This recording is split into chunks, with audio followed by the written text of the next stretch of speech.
Romanos capítulo 2, versículo 17 al 29, la palabra de Dios dice de la siguiente manera.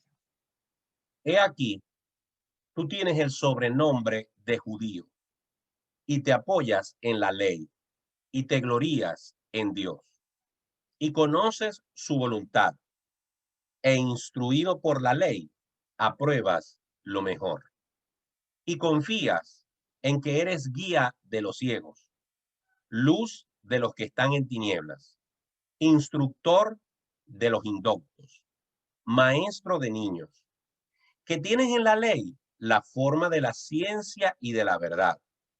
Tú, pues, que enseñas a otro, ¿no te enseñas a ti mismo? Tú que predicas que no se ha de hurtar, hurtas. Tú que dices que no se ha de adulterar, adulteras. Tú que abominas a los ídolos, cometes sacrilegio. Tú que te jactas de la ley, con infracción de la ley, deshonras a Dios, porque como está escrito, el nombre de Dios es blasfemado entre los gentiles por causa de vosotros. Pues en verdad, la circuncisión aprovecha si guardas la ley, pero si eres transgresor de la ley, tu circuncisión viene a ser incircuncisión. Si, pues, el incircunciso guardare las ordenanzas de la ley, ¿no será tenida su incircuncisión como circuncisión? Y el que físicamente es incircunciso, pero guarda perfectamente la ley, te condenará a ti, que con la letra de la ley y con la circuncisión eres transgresor de la ley. Pues no es judío el que lo es exteriormente, ni es la circuncisión la que se hace exteriormente en la carne, sino que es judío el que lo es en lo interior. Y la circuncisión es del corazón, en espíritu, no en letra, la alabanza del cual no viene de los hombres, sino de Dios.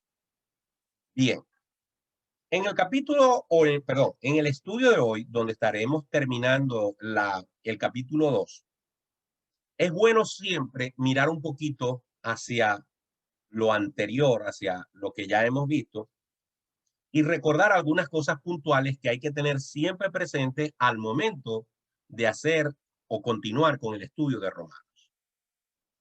Recuerden algo que ya yo les he dicho. La carta a los romanos es escrita a la comunidad de cristianos que estaban o vivían en la ciudad de Roma. Por eso se llama la carta a los romanos. La carta a los romanos contiene la mayor o mejor o más amplia exposición de la doctrina de la justificación del hombre. Por eso es un tratado teológico magnífico y vale la pena siempre estudiarlo. Como es un tratado teológico, los primeros capítulos, hasta el capítulo 11 particularmente, hay que tratarlo como tal, como tratado teológico, donde se va develando fase por fase, con todos sus pormenores, la forma en la que Dios estableció de qué manera puede justificar al hombre por medio de Jesucristo. Ya hemos dicho que esta iglesia que estaba en Roma y que fue la destinataria de esta carta, estaba compuesta a su vez por creyentes gentiles, creyentes romanos, creyentes que no eran judíos, que hablaban el idioma de la época, que tenían costumbres que no eran judías, y al mismo tiempo habían judíos que se habían convertido al cristianismo, pero que por sus tradiciones, por su manera de pensar y por su manera de vivir, seguían guardando muchos aspectos de la ley y de su cultura y de su religión judía. Entonces, de alguna u otra manera, había una especie de convivencia, pero al mismo tiempo de choque, de roce entre evangélicos, creyentes en Jesucristo, cristianos, que tenían un trasfondo judío, que tenían un trasfondo religioso, legalista, y cristianos que estaban en la misma iglesia con un trasfondo gentil, con un trasfondo pagano, con un trasfondo helénico. Quiero hacer una pausa para darle una oportunidad a Carlos Conde. El pastor, perdone, pero está señalando inclusive que su internet está lenta, se está atrasando y no se está ni viendo ni oyendo bien. Ok. Entonces, déjenme hablar con mi gente, con la gente de aquí de la casa. No vaya a ser que hayamos, no es normal, pero como está no sé si estarán haciendo algo con el internet. A veces mis hijos se ponen a... Yo lo escucho normal, yo lo escucho perfectamente. De todas maneras, denme un segundito para preguntar allá abajo si hay alguna o algún inconveniente.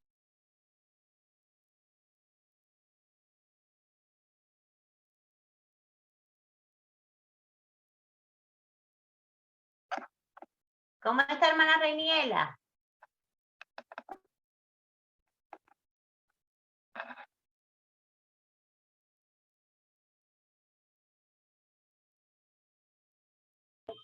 Y yo estoy hablando y tenía el micrófono apagado. ¿Cómo está, hermana Mariela? ¿Cómo están todos? Reiniela, se murió abuelita Otilia. Ay, sí, Zule, ya lo sé desde temprano. Muy triste. Lamentamos su partida, Reiniela, Mariela y yo. Gracias. De verdad que quien la conocimos era una señora demasiado especial. Bien, hermanos. No sé, consulté con mi gente y ellos dicen que el problema es que el internet ha estado muy malo recientemente. Yo tengo la puerta de mi cuarto abierta, de ahí al router lo que hay son 10 metros hacia la parte de abajo. Así que de verdad que no sé. Carlos, ¿tú notas alguna mejoría o me sigues oyendo entrecortado? Carlos Conde, ¿me escuchas con el mismo problema? ¿Notas alguna mejoría o sigues viéndome con problemas? No noto mejoría, no. Y los demás me pueden decir cómo ven la cosa, a ver si de pronto es Carlos el que tiene una voz, pero hay un retraso. Hay un leve retraso, pastor, pero sí se escucha. O sea, usted, hay un momento que está así, la imagen congelada, pero el audio sigue. Y después se repone. Lo más importante es que el audio sigue en nosotros, no sé lo demás. Yo lo oigo perfectamente. ¿Me oyes y me ves? Sí, perfectamente. Sí, Martín. Y Pili y Alejandra, ajá, dime, Pili. Un retraso en la voz, pero yo creo que es el internet de la casa. También. Ok. Bueno, disculpen entonces, voy a tener que seguir adelante con esta situación y yo me encargaré esta próxima semana de hacer algunos arreglos técnicos para que por lo menos del lado mío se pueda evitar el problema, ¿ok?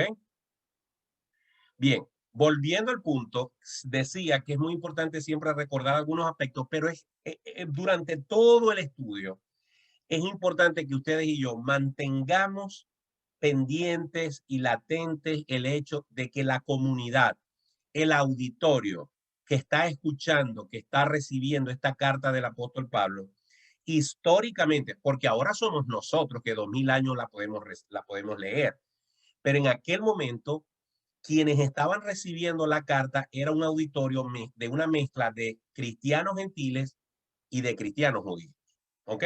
De creyentes que tenían dos trasfondos totalmente distintos. Y por supuesto, el apóstol Pablo, como cuando uno está tratando de repartir algo en un grupo heterogéneo, le está tratando de dar a cada quien su parte. Por eso vemos que en el capítulo 1, el apóstol Pablo hace una presentación más dirigida en forma general. Luego, en el capítulo, al final del capítulo 1, cuando habla de la culpabilidad del hombre, hace toda un abarcamiento también universal del comportamiento de todos los seres humanos que cambian la gloria de Dios en semejanza de reptiles, de cuadrúpedos y de cualquier cosa que representa la idolatría, y que toda la humanidad en consecuencia recibió el castigo a su extravío cuando Dios los entregó a una mente reprobada. Así termina el capítulo 1. Es decir, el capítulo 1 termina haciendo un énfasis en que el hombre es culpable porque el hombre cambió a Dios por cosas mucho más insignificantes que Dios. El capítulo 2, entonces, es una continuación o una explicación de qué viene como consecuencia de esa actitud del hombre para con Dios. Y dijimos que esa parte se llamaba el justo juicio de Dios. Y es importante recalcar el aspecto de justo juicio, porque hay juicios que son injustos. Los juicios que se le celebran a muchas personas en el mundo son injustos porque están basados en mentiras, porque están basados en prejuicios, están basados en falta de pruebas, están basados en la premura de dar una respuesta a un grupo de personas, etc. En nuestros países como Venezuela y Cuba se hacen juicios a personas en base a la tendencia política y se aplican sentencias injustas. También en muchos países se ha descubierto con el tiempo y con la tecnología que hay personas que han estado presas por 20, 25, 30 años pagando una condena, y las pruebas de ADN que se hicieron posteriormente, porque ahora hay la tecnología para hacerla, demostraron que esas personas estuvieron presas injustamente. Pero aquí el apóstol Pablo habla acerca del justo juicio de Dios. Y decíamos en la clase pasada que básicamente una de las cosas que había que resaltar es cuando el apóstol Pablo comenzaba diciendo, por lo cual, capítulo 2, versículo 1, por lo cual eres inexcusable, porque el hombre siempre se quiere excusar, el hombre siempre quiere conseguirle un razonamiento a su pecado, a su injusticia, a su falta de obediencia a Dios. Siempre hay una excusa. Y esa inexcusabilidad que el hombre siempre busca es contraria a que el juicio de Dios está basado en la verdad. Decíamos nosotros eso la semana pasada, que Dios basaba su juicio en 6 elementos que ya los conversamos la semana pasada y que no los podemos volver a repetir. Les recomiendo que vayan a los videos para que vean esos 6 elementos que forman parte del juicio de Dios.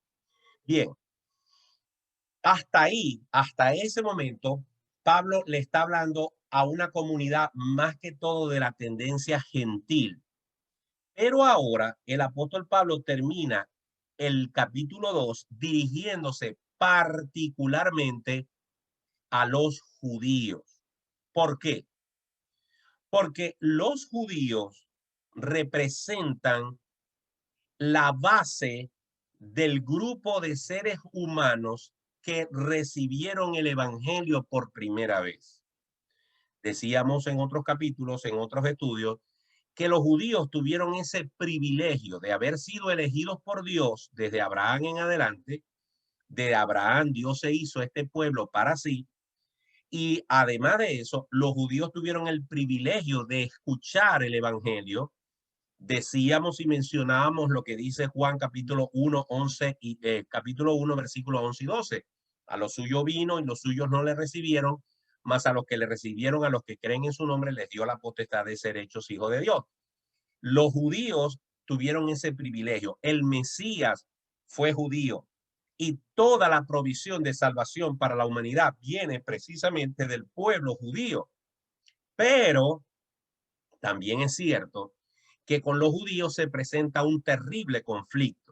Y es que a través de los siglos los judíos habían convertido la ley de Dios en una religión humana, en un conjunto de reglas, de dogmas que tenían más una figura de religión que una manera de conducirse justa delante de Dios.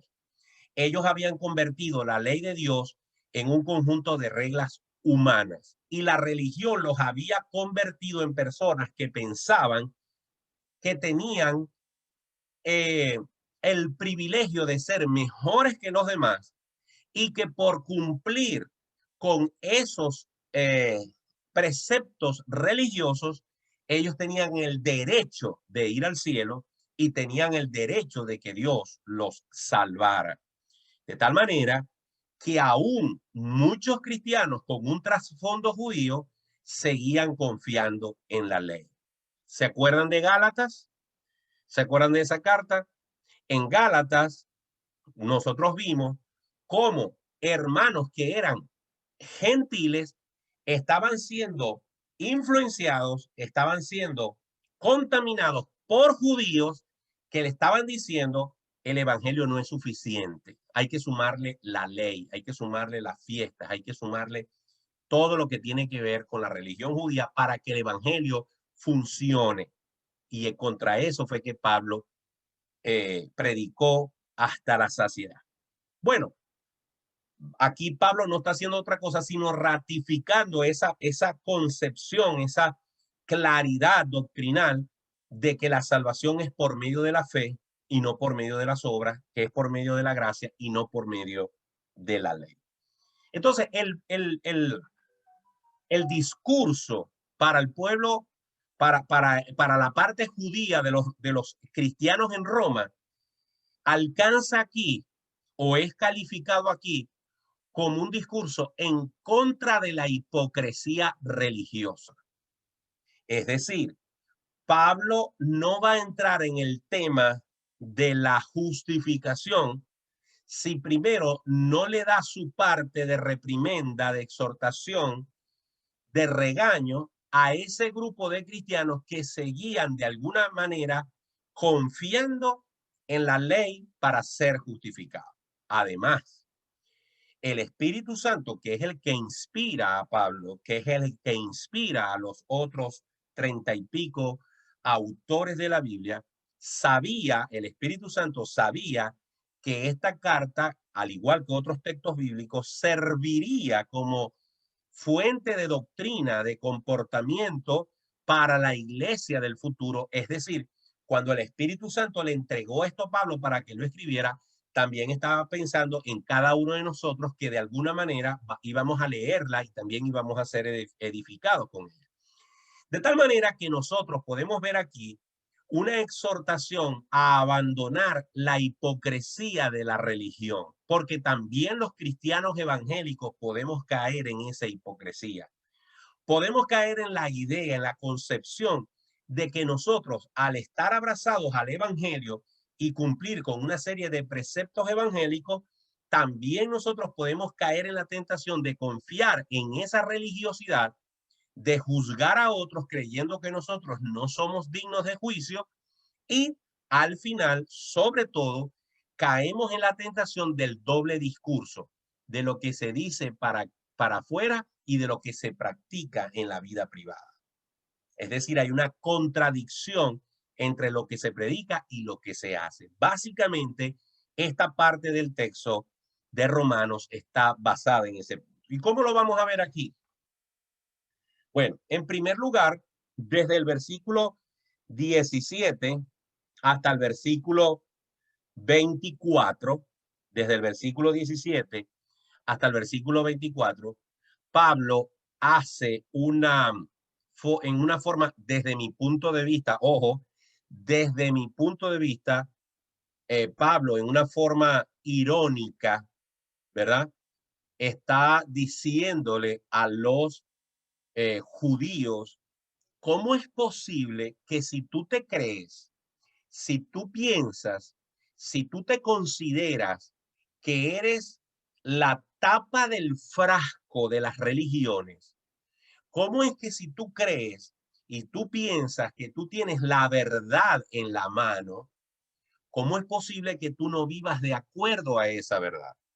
¿Cómo es que tú te quieras convertir en el juzgador del mundo y tú no practicas lo que predicas, o peor aún, haces a espaldas de lo que predicas cosas que contradicen lo que tú predicas? Básicamente, ahí está la exhortación.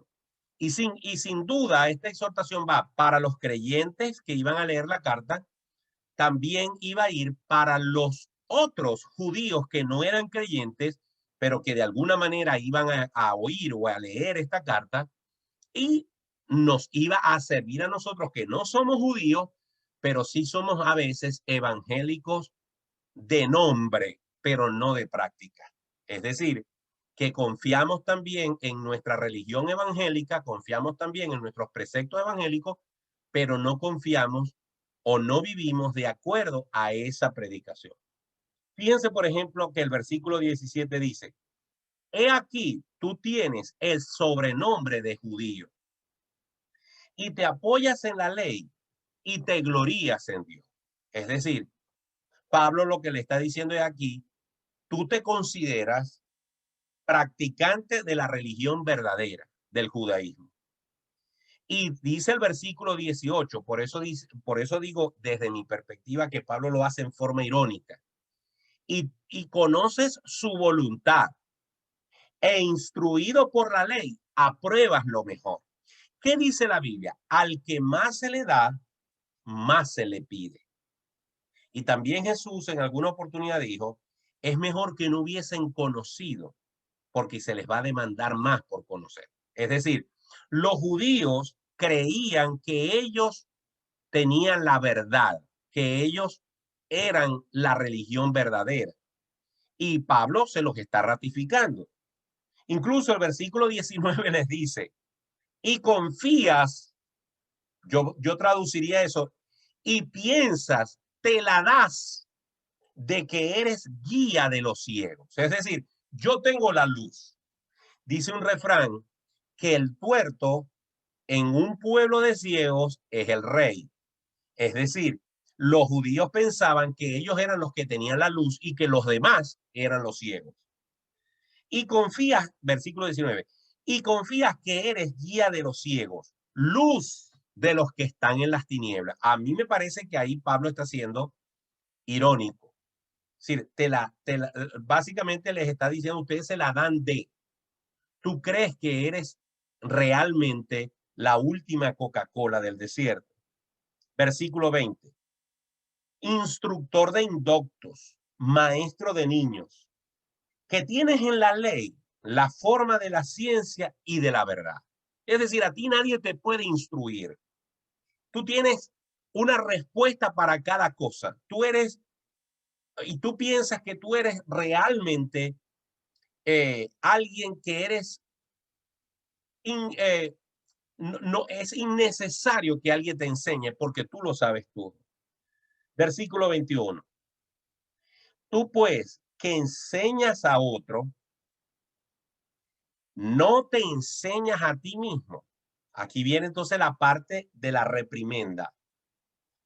Primero Pablo les reconoce su aparente religiosidad, su aparente autoridad espiritual, pero entonces los confronta con el espejo. Les dice, tú dices esto, pero ¿cómo vives tu vida? Versículo 21. Tú pues que enseñas a otro, ¿no te enseñas a ti mismo? Tú que predicas que no se ha de hurtar, hurtas. Tú que dices que no se ha de adulterar, adulteras. Tú que abominas de los ídolos, cometes sacrilegio. Tú que te jactas de la ley, con infracción de la ley, deshonras a Dios. Es decir, Pablo está diciendo, hay una profunda contradicción entre lo que predicas y entre lo que practicas, entre lo que tratas de enseñar a otros y en lo que haces en tu propia vida. Sin duda alguna, Pablo está reprimiendo una contradicción. Ahora, si usted o yo somos de las personas que lo que predicamos lo practicamos, que lo que tratamos de enseñar a otros lo practicamos en nuestra vida personal, esto no es para nosotros. Pero realmente la mayoría de los cristianos siempre tenemos un problema, y es que somos muy buenos en la teoría, pero somos muy malos en la práctica. Hablamos de no airarnos, pero pudiéramos ser unos iracundos. Hablamos de no ser murmuradores, pero pudiéramos ser unos chismosos. Hablamos de la santidad y de la pureza en el matrimonio, pero puede ser que en el camino vea a una mujer o a un hombre y lo codicie. Pudiera hablar de honestidad y de integridad y de ser verticales en lo que hacemos, pero puede ser que en el camino tenga que practicar o hacer algo que es deshonesto. Y así por el estilo, unos más y otros menos, los cristianos tenemos que tener mucho cuidado en lo que predicamos y enseñamos y en lo que practicamos en nuestra vida personal. Es decir, alguien dijo una vez, tus palabras, tus hechos hablan tan fuertes que no me dejan escuchar tus palabras. Es decir, tu manera de vivir es tan distinta a tu manera de lo que predicas que no hay coincidencia y me hace ruido lo que veo con respecto a lo que oigo. Ahora bien, ¿en qué adulteraban los judíos? ¿En qué hurtaban los judíos? ¿Por qué aquí el apóstol Pablo dice, ustedes o nosotros como judíos o tú como judío, vamos a decir como evangélico, criticas la idolatría, pero resulta que comete sacrilegio? ¿Por qué Pablo hace ese tipo de acusaciones? ¿Qué basamento tenía Pablo para hacer eso? Bueno, el primer basamento es que todos los seres humanos tenemos la debilidad de hacer coincidir nuestra vida personal con lo que creemos. Y estamos llamados a no solamente ser oidores, sino hacedores de la palabra. Pero en el caso particular de la gente religiosa, de la gente que confía en su religión y no en una relación con Dios, el apóstol Pablo señala estas cosas de los judíos porque acuérdense que los judíos recibieron de Jesús una perspectiva de la ley que ellos no tenían. Para los judíos, adulterio era el acto físico de adulterar.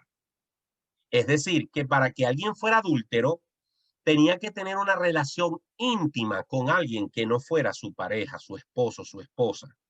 Esa es la manera en la que los judíos veían el adulterio. Y no vamos tan lejos. También los cristianos muchas veces pensamos que porque coqueteemos con alguien no estamos haciendo nada malo. Que cuando miramos a una mujer o a un hombre y pensamos algunas cosas en nuestras cabezas, nosotros no estamos haciendo nada malo porque de ahí no ha pasado. Pero recordemos que Jesús movió el piso de la religiosidad de los fariseos y los saduceos cuando le dijo, adulterar no es solamente acostarse con la mujer de tu prójimo, sino que si tú miras a una mujer para codiciarla en tu corazón, es lo mismo que si te hubieses desnudado con ella y te hubieses acostado en una cama. Estoy parafraseando. Jesús les dijo, no es homicidio solamente matar a una persona, sino que si tú en tu corazón guardas rencor contra tu hermano, y normalmente cuando guardamos rencor deseamos la muerte o deseamos que algo malo le pase, ya tú eres homicida. Es decir, Jesucristo le enseñó a los judíos, y Pablo lo va a terminar de decir en este capítulo, que lo que Dios mira es el corazón. Que Dios lo que evalúa es lo que hay en el corazón. Y cuando hablamos del corazón, hablamos del interior de una persona, de lo que pasa por su mente, de lo que pasa por su alma, de sus pensamientos, de qué cosas cavila en su ser. Eso es lo que le importa a Dios, para bien o para mal. Entonces, los judíos pensaban que ellos no hurtaban porque ellos no robaban a sus compatriotas. Yo no sé si ustedes se han dado cuenta, pero ustedes no se han dado cuenta que los judíos han sido la nación, el pueblo, el gentilicio más odiado de la historia humana. Los judíos han sido el pueblo más odioso, más repugnante, más maltratado de la historia humana por todos los pueblos del mundo, por todos los imperios del mundo, por los babilonios, por los persas, por los egipcios, por los romanos, por los griegos. Fueron perseguidos por los árabes en España, en Alemania, en Europa, aquí en los Estados Unidos mucha gente odia a los judíos. En todas partes los judíos caen mal, caen pesado. ¿Por qué?